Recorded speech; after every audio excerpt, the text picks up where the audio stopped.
오늘 이 시간은 제6장 생명윤리, 생명복제, 인공, 임신, 중절에 대한 내용을 같이 나누도록 하겠습니다. 사람의 생명이라고 하는 것은 어떤 것과 대체할 수 없는 가장 소중하고 고귀한 것이 바로 사람의 생명이라고 말할 수가 있습니다.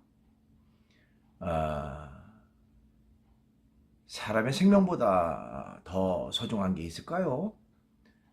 요즘 뭐 돈이면 다 된다 하지만 돈과도 바꿀 수 없는 것이 사람의 생명 아니겠습니까? 그런 면에서 오늘 이 시간 주제는 이제 특별히 의료 부분에 있어서 생명을 다루는 그 의료 부분의 윤리적 측면, 윤리적 기준을 세우는 것이 참 중요하다는 것을 말하고 있습니다. 그래서 그 생명윤리가 반드시 있어야 된다. 왜냐하면 함부로 다루고 함부로 취급할 문제가 결코 아니라고 하는 것을 말하고 있습니다. 그러면서 이제 생명복제라고 하는 것이 어느 단계까지 현재 이르게 됐는가 라고 하는 내용이에요. 이제 생명복제, 그래서 생명복제가 이루어지는 그 발전 과정을 쭉 다루고 있고, 더 나아가서 결국 그 인간복제로까지 지금 연결되는 그런 시점에 있다라고 하는 거.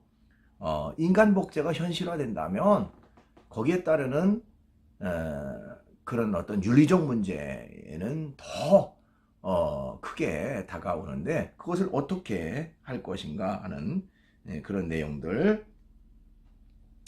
자, 그러면서 이제 그 인간 복제에 있어서 인간 개체 복제와 인간 배아 복제로 구분할 수 있는데, 인간 배아 복제에 대한 이제 견해를 이제 얘기하고 있습니다.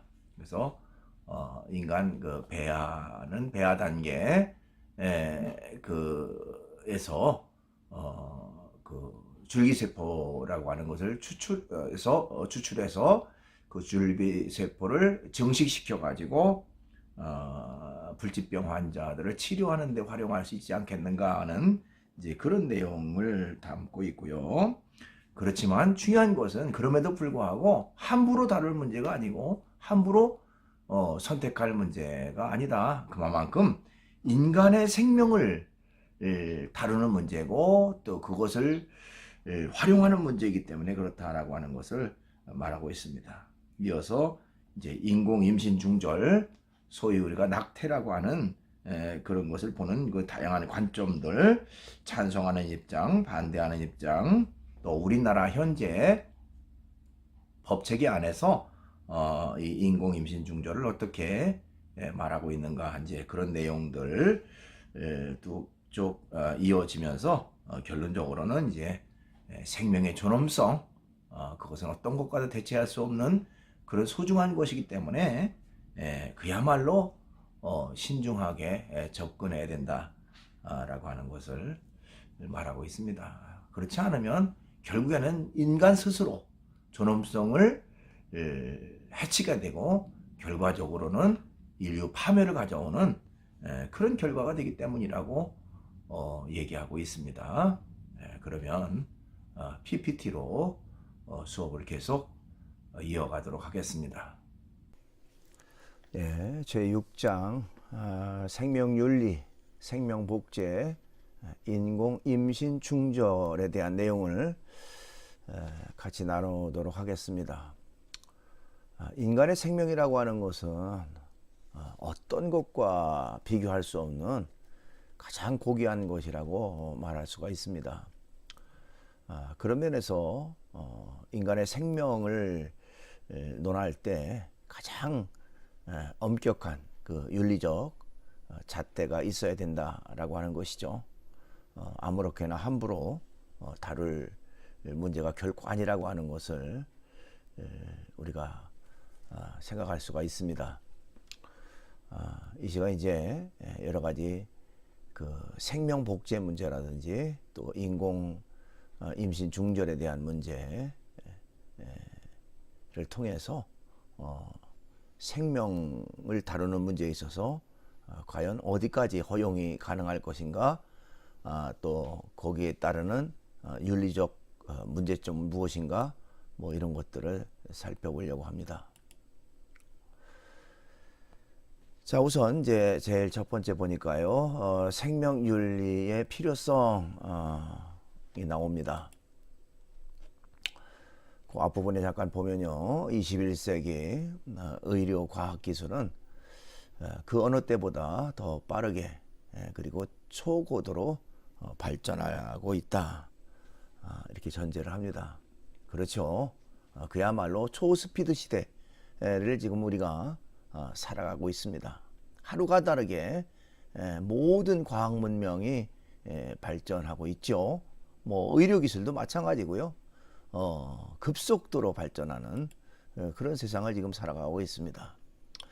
자, 의료계는 이미 불임치료의 일환으로 시험관에서의 인공수정을 통해 형성된 배아를 여성의 자궁에 인위적으로 착상시켜 임신하게 하는 데까지 그 기술이 발전하고 상용화되었다. 그렇죠. 소위 그 시험관 아기, 또 인공수정을 통한 그 배아를 통해서 인위적으로 자궁에 착상시켜서 임신케 하는. 그래서 어떻게 보면 불임으로 인해서 너무너무 괴로워하고 힘들어하는 그런 분들에게 그야말로 이제 엄청난 그 희망과 기쁨을 주는 그런 어떤 그 의료 기술의 성과라고 말할 수가 있습니다. 또한 자연적이거나 인위적인 수정이 아닌 복제를 통한 생명 잉태의 가능성을 예측하고 있으며, 그러니까 지금은 이제 더 나아가서 복제를 통해서 새로운 생명을 잉태하는 그런 단계까지 이르게 됐다. 더 나아가서 여성의 자궁을 대신한 인공자궁까지 그 가능성을 시험할 정도로 의료 과학의 발전은 해가 갈수록 거듭해 가고 있다. 아직까지는 완성 단계는 아니겠습니다만은 뭐 동물 복제는 이미 그 성공한 그런 그 사례가 많이 있고요. 더 나아가서 이제 인간 복제까지도 가능하다, 이렇게 장담하는 그런 시대에 와 있습니다. 똑같은 인간을, 또 완벽한 인간을 얼마든지 무한정 생산해낼 수 있다, 뭐 이런 공상 영화에서나 나올 법한 일들이 현실적으로 가능하다고 얘기를 하는 사람도 있습니다. 자, 인공자궁을 만들어서 얼마든지 이제 이런 그 복제 기술을 통해서 생명을 만들 수 있다라고 얘기를 합니다. 이 정도로 의료 과학 기술이라고 하는 것이 엄청난 발전을 거듭해 가고 있는 것이 현재의 모습이다, 이렇게 말할 수가 있어요. 의료 장비와 화학적 방법을 통해 생명 유지를 위해서 영양을 인위적으로 공급할 수 있고, 생명 유지를 인위적으로 지속시킬 수 있는 위치까지 기술이 발전했다는 것입니다. 그러니까 모든 것들을 인위적으로 그 수급할 수 있는, 또 어떤 특수한 조건들을 맞출 수 있는 그런 단계까지 이르게 됐다라고 하는 것이죠. 더욱이 생명복제 기술의 발전과 함께 손상된 장기를 복제하여 대체하거나 또 한 사람을 복제하여 필요한 장기를 수급할 수 있는 가능성이 예측될 정도로 의료기술은 상상을 초월할 정도로 발전하고 있다. 어떻게 보면 이 부분이 이제 생명복제의 그 필요성을 주장하는 사람들의 그런 논리라고 말할 수가 있습니다. 사람들이 이제 어떤 그 불치병 환자, 어떤 그 손상된 장기를 회복할 수 있는, 복원할 수 있는 그런 조건으로서 이런 생명복제 기술을 통해서 손상된 장기를 복원할 그런 그 장기를 만들어서 그리고 그 이식시켜 가지고 수술을 통해서 완전한 장기를 가질 수 있도록 그렇게 하면 좋지 않겠는가 하는 것이죠. 물론 불치병 환자들에게 있어서는 이것보다 기쁜 소식, 좋은 소식이 없을 겁니다. 자신들이 어떤 그 얼마 안 있으면 죽을 수밖에 없는 그런 상황에서 이런 손상된 장기를 완벽하게 새로운 것으로 대체할 수 있다라고 하는 그 자체가 이건 뭐 그야말로 희소식 중에 희소식이라고 말할 수가 있겠죠. 자, 그러나 문제는 그 손상된 장기를 만든다고 하는 것이 결국 복제된 인간을 통해서 손상된 장기를 양산한다는 말이고, 그러면 만든 사람은 누구고 만들어진 사람은 누군가? 똑같은 인간이고 인격체 인간인데 인간이 인간을 만들어서 그 인간을 이용한다? 또 한 인간이 희생해서 한 인간을 치료한다?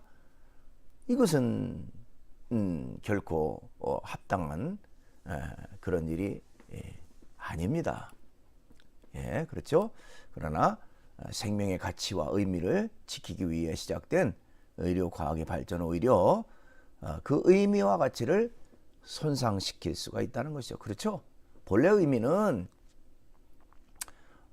사람의 생명을 살리고 뭔가 그 고통에서 벗어나게 하기 위한 그런 의미로서의 의료과학기술의 발전이라면 이제는 그 한도를 넘어서서 새로운 생명까지도 탄생시켜서 그것을 이용해서 어떤 그 의료 치료를 위한 수단으로 만든다라고 하는 것은 어떻게 보면 엄청난 그런 그 잘못된 그런 결과로 이어질 수가 있다라고 말할 수가 있습니다.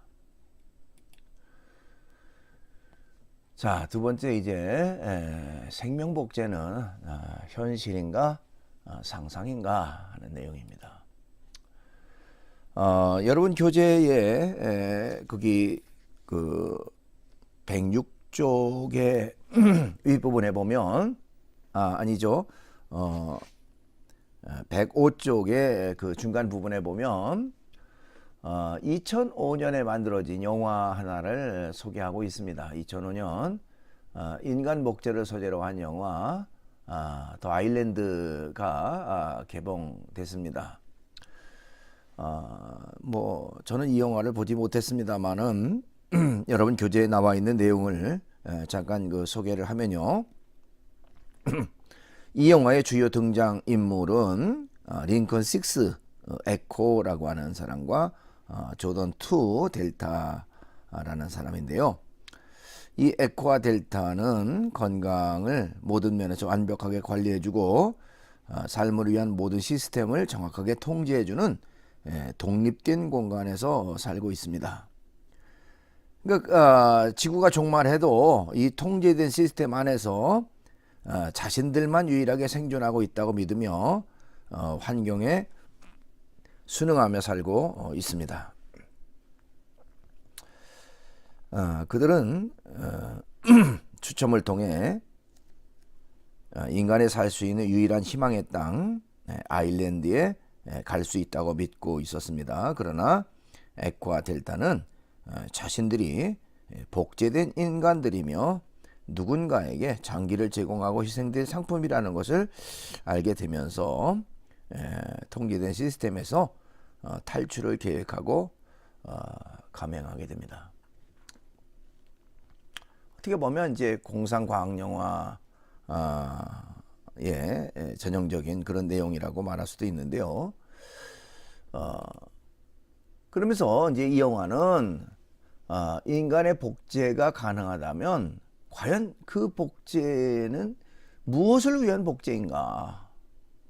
그리고 그 복제된 인간은 생명으로서 인간과 같은 지위와 존엄성을 가지는지를 질문하고 있습니다. 그러니까 인간의 필요에 의해서 만들어진 존재지만 어쨌든 그것도 인간이라고 하는 그 같은 어떤 지위와 존엄을 줘야 되지 않겠는가. 또 인간 생명의 진정한 의도와 윤리적 문제를 우리에게 남겨준다. 그래서 단순히 사람의 질병 치료를 위한 어떤 목적으로 인간 복제가 가능하더라도, 그러나 윤리적 측면에서는 결코 합당한 것이 아니다. 인간의 생명을 만들어서 그것을 이용한다고 하는 것 자체, 그것은 결코 인간의 절대적 존엄성을 갖춘 인간의 생명을 인간이 함부로 다루는 그런 어떤 결과밖에 되지 않는다라고 말할 수가 있습니다. 자, 이제 여러분 교재 106쪽의 그 윗부분에 보면 동물 복제 역사에 대한 내용이 나옵니다. 이제까지 동물 복제를 이룬 그런 그 성과들이 쭉 몇 가지가 열거가 돼요. 우선 첫 번째로는 1997년 복제양 돌리의 탄생이다. 뭐 여러분 많이 들었던 그런 내용이죠. 영국의 그 로슬린 연구소에서 세계 최초로 동물 복제에 성공했고요. 그 복제양 돌리를 탄생시켰습니다. 그렇죠? 동물 복제를 성공한 첫 번째 사례라고 말할 수가 있습니다. 그 다음에 이제 2000년에 돼지를 복제하는 데 성공한 케이스도 있습니다. 역시 영국에서는 또다시 인간과 유전자 서열이 비슷한 돼지 복제가 성공됐습니다. 그래서 실제로 인간의 장기와 비슷한 이 돼지를 복제해서 그 장기를 이용해서 여러 가지 그 이식 수술을 하는 단계까지 이르렀다고 얘기를 합니다. 2018년에는 원숭이를 복제하는 데 성공을 했습니다. 어떻게 보면 영장류에 가까운, 즉 인간과 가장 근사하다고 하는 이 원숭이 복제까지 성공한 단계에 이르렀다. 중국에서는 인간과 유전적으로 가장 가까운 동물인 원숭이 복제에 성공했다는 것이죠. 이처럼 동물 복제라고 하는 것이 아주 활발하게 이루어졌고요. 일부 과학자들에 의하면 인간 복제도 이제는 시간 문제다라고 말하는, 장담하는 그런 단계까지 이른다 하는 것입니다. 자, 이 모든 것은요, 동물 복제는 소위 그 체세포 복제를 통해서 탄생했다라고 말할 수가 있습니다. 그럼 도대체 체세포 복제라고 하는 것은 무엇인가 하는 것이죠. 난자에서 그 핵을 제거하고요, 그곳에 일반 세포의 핵을 치환하여 개체로 성장시키는 복제 기술입니다. 아주 섬세하면서도 예민한 뭐 그런 어떤 기술이라고 말할 수가 있죠.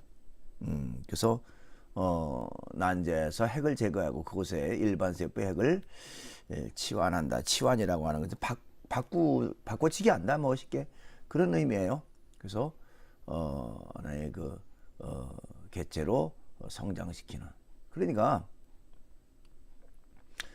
흔히 우리가 새로운 생명의 탄생, 생명의 그 생명체가 만들어지기 위해서는 난자와 정자가 만나서 결국에는 그 하나의 새로운 생명이 탄생하는 일반적인 그런 과정이라면 난자와 정자의 만남이 아니더라도 새로운 생명체가 탄생할 수 있다라고 하는 그런 내용입니다. 예, 그렇죠. 다시 말하면 이는 난자의 핵으로 사용된 일반 세포의 핵을 제공한 개체와 유전적으로 100% 동일한 개체가 탄생한다는 것이다. 그러니까 이건 뭐 유전적 모든 것이 100% 완벽하게 똑같은 것이죠.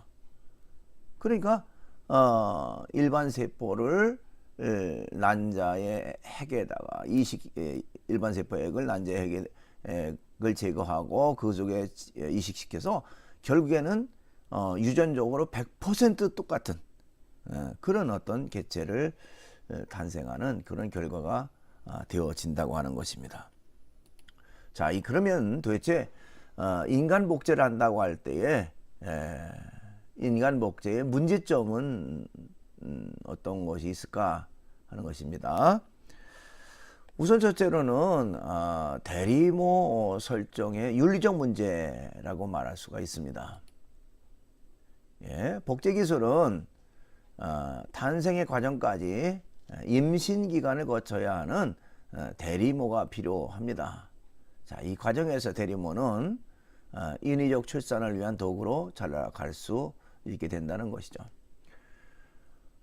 실제로 이런 그 실험을 하는 과정 속에서 대리모를 구해서 인간의 그 신체를 빌려서 이런 실험을 하는 이제 그런 단계에 이르렀습니다. 그러다 보니까 어떻게 보면 그 인위적 출산을 위한 하나의 도구로 전락하는 그런 심각한 윤리적 문제가 된다라고 말할 수가 있습니다.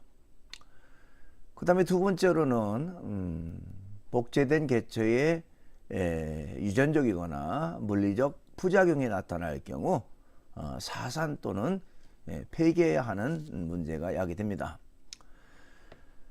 그러니까 쉽게 말하면 잘못될 경우 또 어떤 그 심각한 어떤 그 결함이 생겼을 경우 결국에는 그 쉽게 말하면 폐기 처분하는 거죠. 그러니까 근데 그 자체가 인간을 복제하는 과정에서 쉽게 폐기 처분한다. 이건 뭐 어떤 그 물질화 인간의 그 생명을 아주 하찮은 어떤 물질화하는 그런 어떤 잘못된 모습이라고 말할 수가 있습니다. 그래서 복제양을 만들 때요, 복제양 돌리를 만들 경우에도 277회의 복제 시도 끝에 탄생되었다고 합니다. 이 과정에서 수많은 양들이 사산되었고 많은 기형 양들이 생겨났습니다.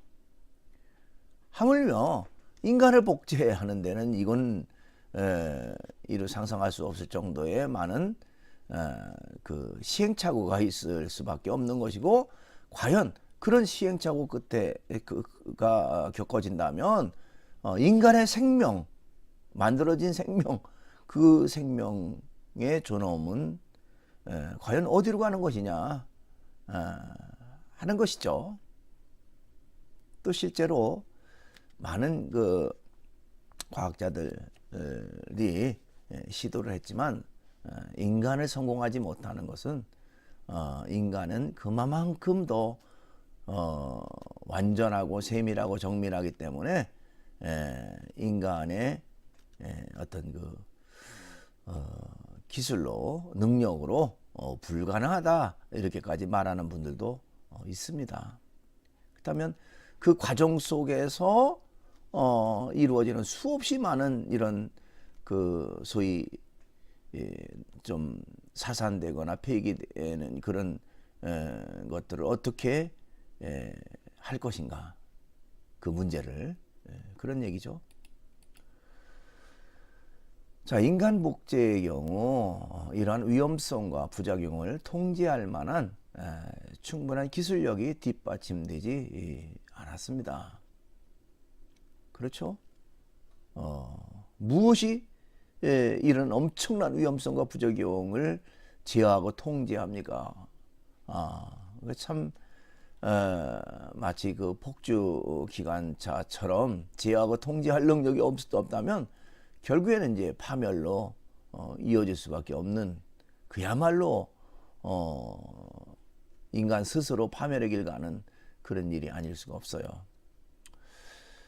자, 셋째로는 복제된 개체의 인간 지위 부여와 관련된 윤리적 문제입니다.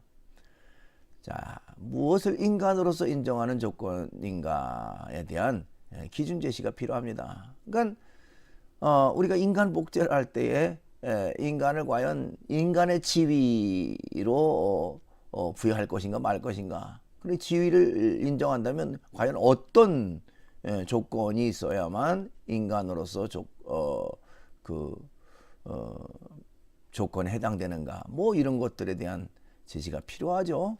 자, 인간다움의 조건은 결국 인간을 통제의 대상으로 볼 수 있으며 오히려 인간에 대한 존엄성을 심각하게 훼손할 수 있게 된다. 그러니까 인간은 인간이고 인간 자체가 존엄한 것인데 심사를 통해서 어느 단계부터 인간이다 라고 이렇게 섣불리 얘기한다면 이거는 인간 스스로 자신을 인간의 생명을 통제하고 스스로 생명의 존엄을 부여하거나 그렇지 않는 것을 할 수 있다라고 하는 말이고, 이거는 결과적으로는 인간의 존엄성을 심각하게 훼손하는 그런 결과밖에 되지 않는다는 겁니다. 그러니까 인간 복제에 관한 한 이건 결코 단순한 문제가 아니다라고 하는 것을 우리가 생각하게 됩니다.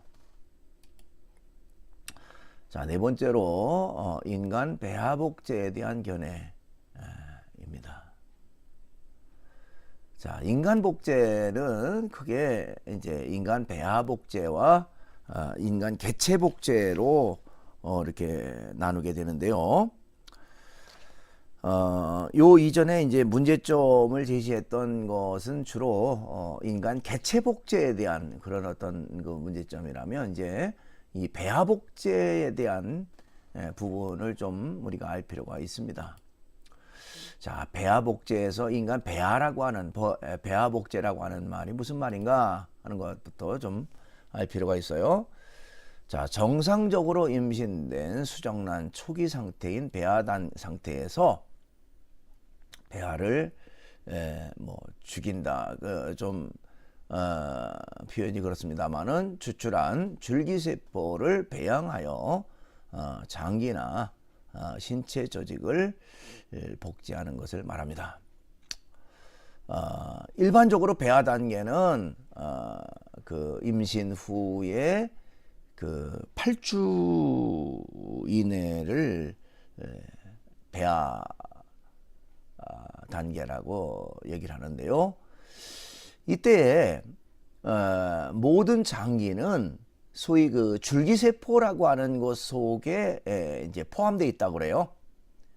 그러니까 하나의 그 난자와 정자가 만나서 생식세포가 이루어지고, 이것이 결국에는 그 분화의 과정을 이루는데 8주 이내의 단계를 배아 단계라고 그러는데, 이때에 모든 인간의 장기는 줄기세포에 포함되어 있다. 그 줄기세포는 이제 어떻게 보면 인간의 모든 신체 기능을 이루는 하나의 그 원세포라고 말할 수가 있어요. 원세포. 그것을 줄기세포를 이제 추출해서 배양해가지고 결국에는 장기와 신체 조직을 복제하는 것을 말합니다.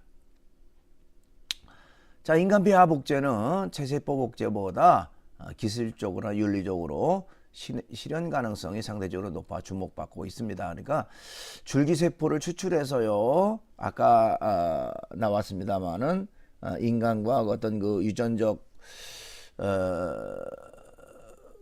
으로 좀 유사성을 갖춘 이 돼지에게 주입해서 거기에서 이제 배양하는, 그리고 이제 그것을 이용해서 인간의 손상된 장기를 복원하는 이제 그런 기술이고요. 이거는 일부 실제로 시행을 하고 있는 그런 단계에 이르렀다고 말할 수가 있습니다. 줄기세포에 대한 내용이 나오네요. 줄기세포란 배아 단계에서 세포 분열하여 신체의 다양한 기관으로 성장하게 됩니다. 그러니까 이 줄기세포에서는 인간의 모든 그 신체 기능이 다 포함됐다라고 말했었고요. 따라서 배아 상태에서 이 줄기세포를 추출하여 복제할 경우에는 장기 이식을 위한 의료적 대안이 되거나 난치병 치료 등의 다양한 의료적 기회를 제공할 수 있다는 점에서 기대를 모으고 있다는 것이죠. 그러니까 줄기세포를 이용해서 이런 난치병 치료에 어떤 그 획기적 성과를 이룰 수가 있다, 이렇게 말할 수가 있습니다. 이것도 역시 이제 아까 얘기했듯이 배아 단계에서 가능한 그런 부분이라고 말할 수 있어요. 그렇지만 이것도 역시 문제는 이제 윤리적 그 문제가 지속적으로 제기되고 있습니다. 즉 인간의 질병을 치료한다는 그 명분은 좋지만 그러나 인간 질병 치료를 위해서 결국 잠재적 인간이죠. 이 배아 단계도 잠재적 인간을 이용한다라고 하는 것 자체가 과연 윤리적으로 정당한 것인가 하는 것이죠. 영국의 몇몇 국가들은요, 수정 후 14일 이전까지의 배아는 신체 기관들이 발생하지 않고 세포 분열만 지속한다는 이유에서 배아의 인간 지위 부여 기준을 수정 후 14일로 두고 있습니다.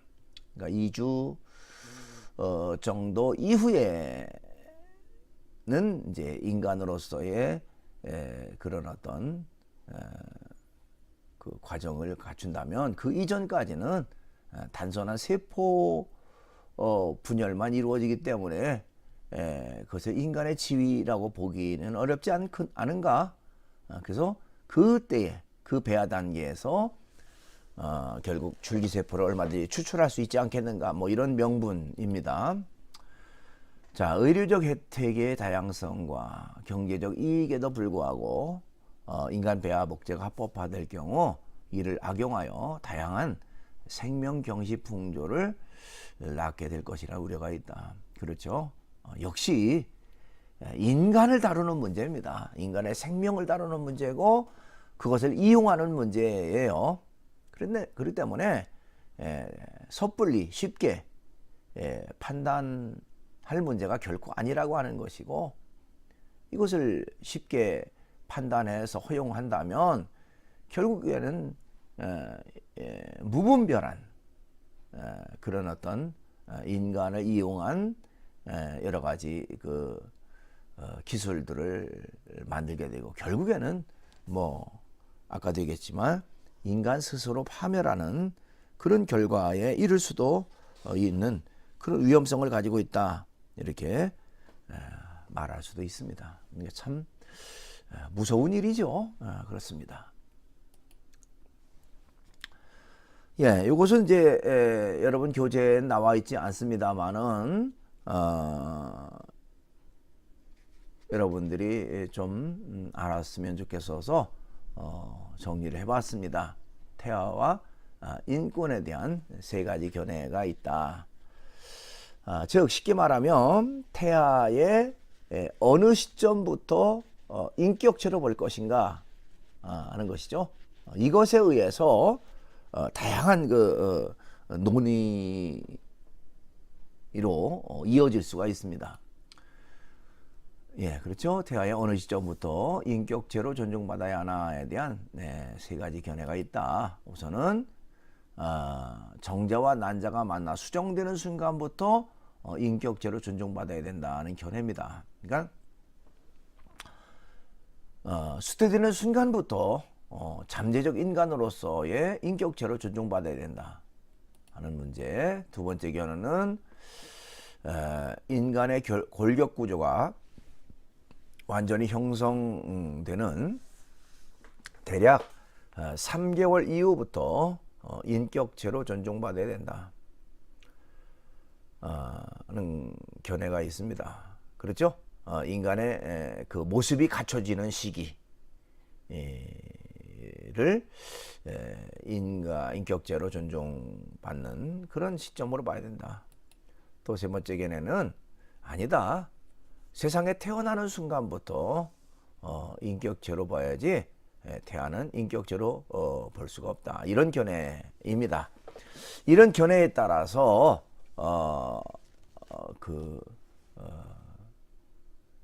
태아를 이용한 여러 가지 실험에 있어서 윤리적 문제로 이것이 이제 연결되게 된다는 것이죠.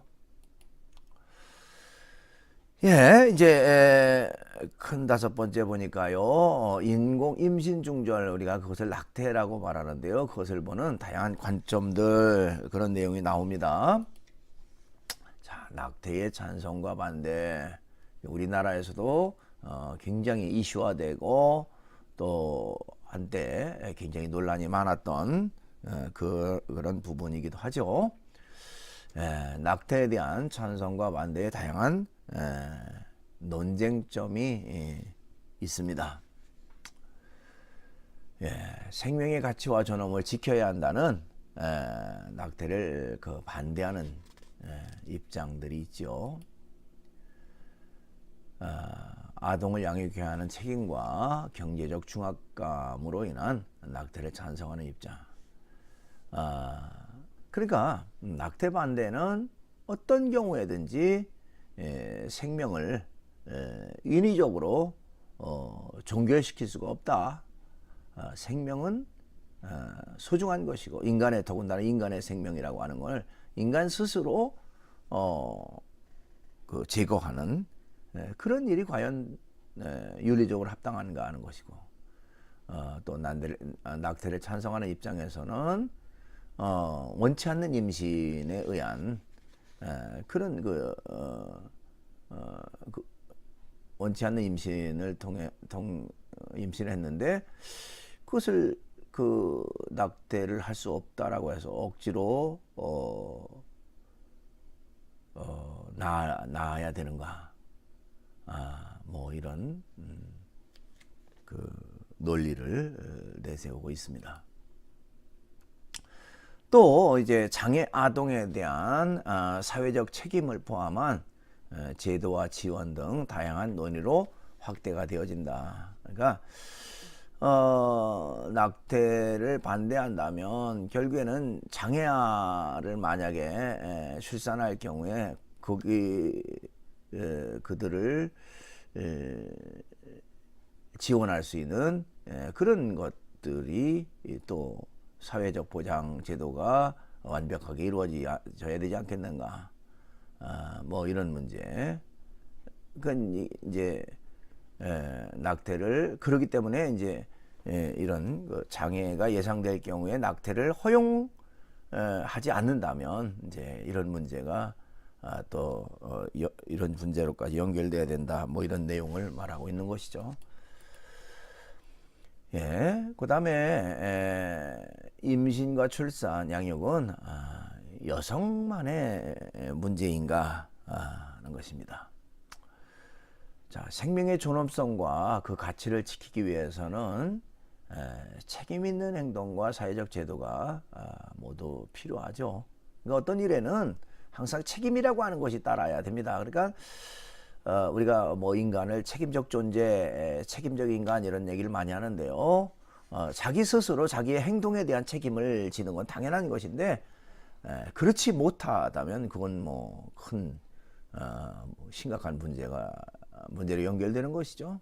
또 거기에 따르는 사회적 제도 이런 것들이 있어야만 인간의 생명과 가치를 지킬 수가 있다는 것입니다.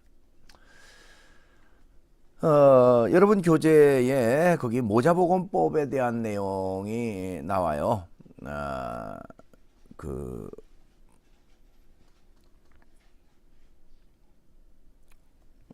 112쪽의 윗부분에 보면 우리나라 그 모자보건법 시행령 제3조 인공 임신 중절 수술의 허용 한계 그런 내용이 나옵니다.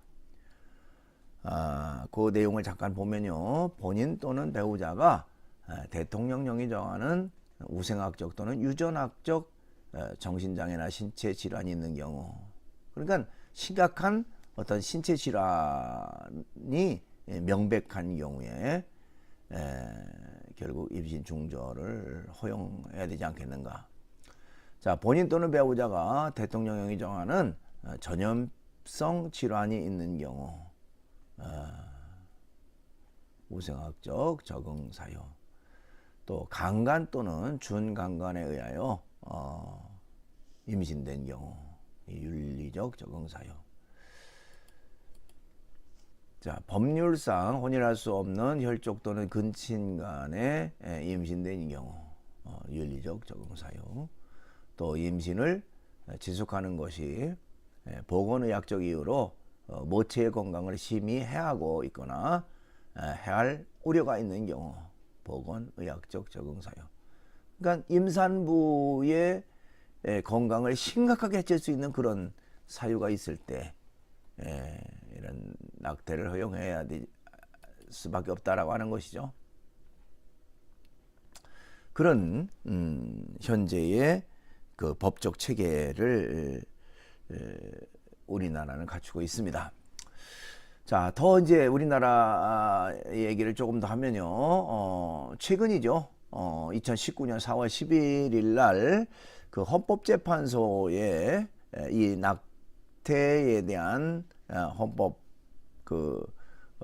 소원이 있었습니다.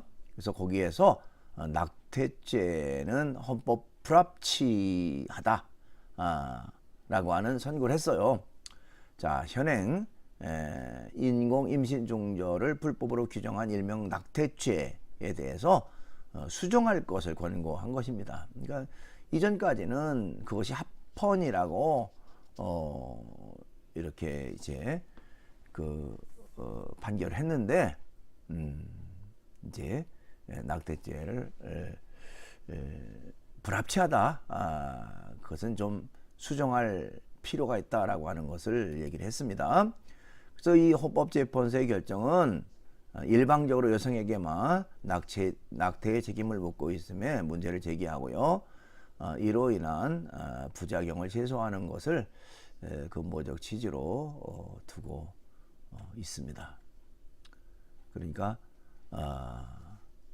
그 낙태죄라고 하는 그 죄목 자체를 부여하는 그것에 있어서 그것은 좀 문제가 있지 않는가 하는 그런 내용입니다.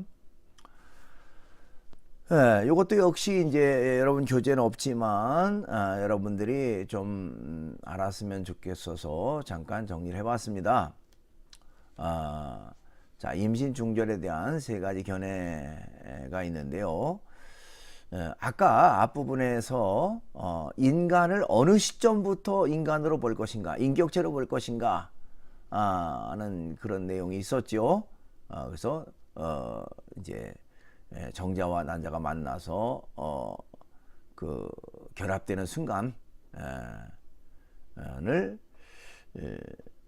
인간으로 본다. 뭐 또 신체 장기가 그 인간의 그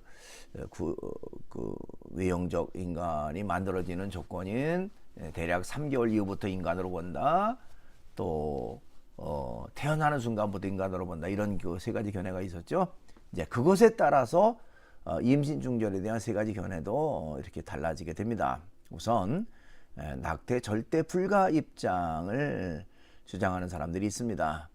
즉 수태되는 순간을 인간이 되는 결정적 시점이라고 보고 산모의 생명에 위험이 있는 경우 외에 모든 임신 중절을 부당하게 보는 그런 견해라고 말할 수가 있습니다.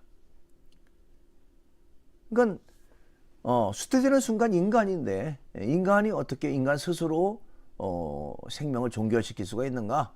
낙태는 절대 불가능하다 하는 겁니다. 다만 산모의 생명이 위독한 경우, 즉 태아를 살리기 위해서 산모가 죽을 수밖에 없는 상황이라면 산모를 살리기 위해서 어쩔 수 없이 낙태를 허용하죠. 그 외에는 뭐 어떤 경우도 허용해서는 안 된다라는 것이 낙태 절대 불가 입장입니다. 이 견해는 주로 이제 대체로 캐톨릭에서 주장하는 그런 입장이고요. 두 번째로 낙태 부분 허용 입장 있습니다. 자, 임신 중절의 부당성을 인정해요. 그건 결코 인위적으로 종결시킬 수 없다. 다만 아까 이제 1번 같은 경우 산모의 생명에 위험이 있는 경우뿐만 아니라 성폭행으로 인한 임신이나 기형아 출산이 예상되는 경우 등 심각한 이유가 있을 때 임신 중절을 부분적으로 허용해야 한다는 견해예요. 그러니까 약간 정도로 좀 더 완화시켜야 되지 않겠는가 하는 것이죠. 그래서 이런 성폭행으로 인한 임신, 기형아 출산이 예상되는 경우 이런 충분한 이유가 있을 때 부분적으로 허용해야 된다는 견해를 가지고 있는데 이것이 이제 대체로 기독교에서 취하는 입장일 뿐만 아니라 일반적으로 우리나라에서 지금 현재 시행하고 있는 그런 입장에 해당된다라고 말할 수가 있습니다. 그 다음에 낙태는 자유의사 입장이다 하는 견해가 있습니다. 급진적 여성주의자들이 선호하는 입장으로요. 태아를 인격체로 볼 근거가 없으므로 일체의 결정권은 임산부에 있다고 보는 견해입니다. 그러니까 아까 그 인격체로 보는 언제부터 인격체로 볼 것인가에서 태어나는 순간부터 인격체로 본다는 그런 견해와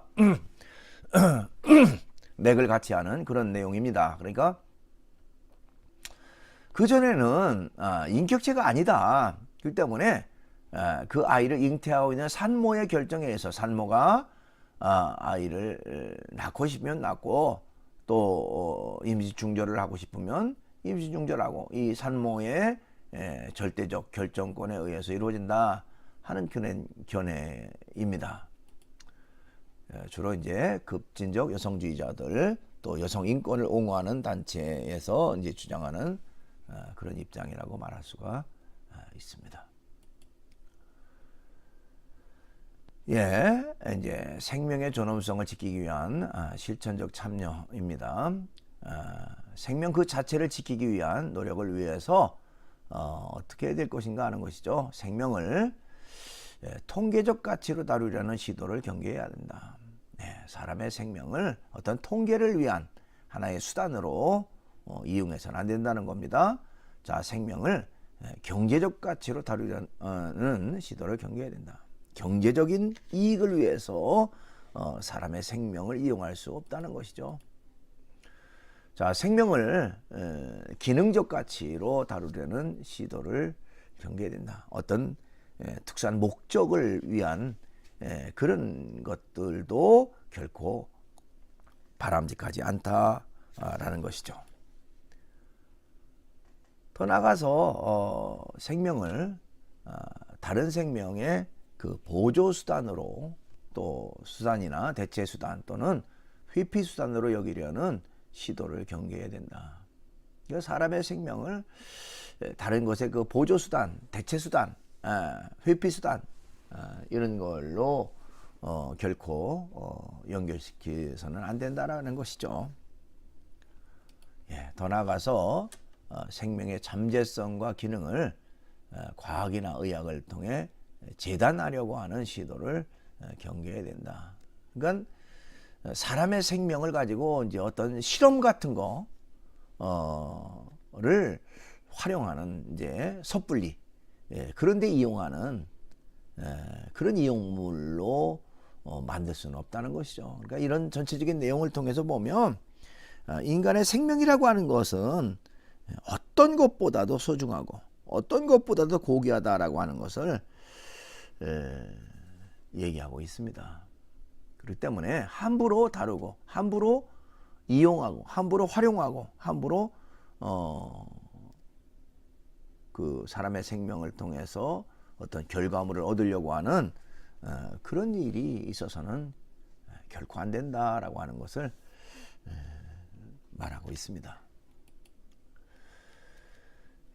왜 그렇습니까? 인간의 생명은 가장 고귀한 가치를 갖는다는 믿음은 인간성을 지키기 위한 최후의 보루이기 때문에 그래요.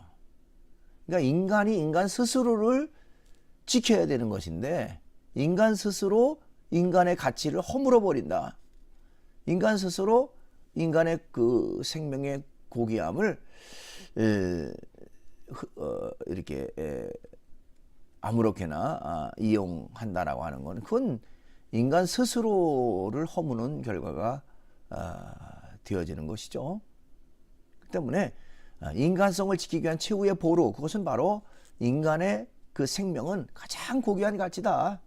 어떤 것과 것을 대신하거나 대체할 수 없다라고 하는 그런 믿음이 있어야 된다는 것입니다.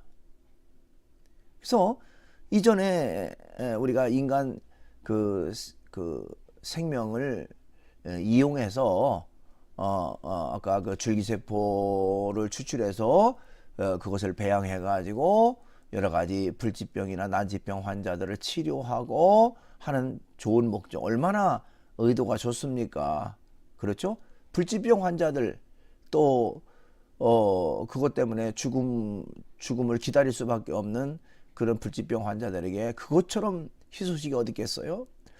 그럼에도 불구하고 사람의 생명을 이용한다라고 하는 거, 그것은 함부로 쉽게 결정할 문제가 결코 아니다라고 하는 거, 그것입니다.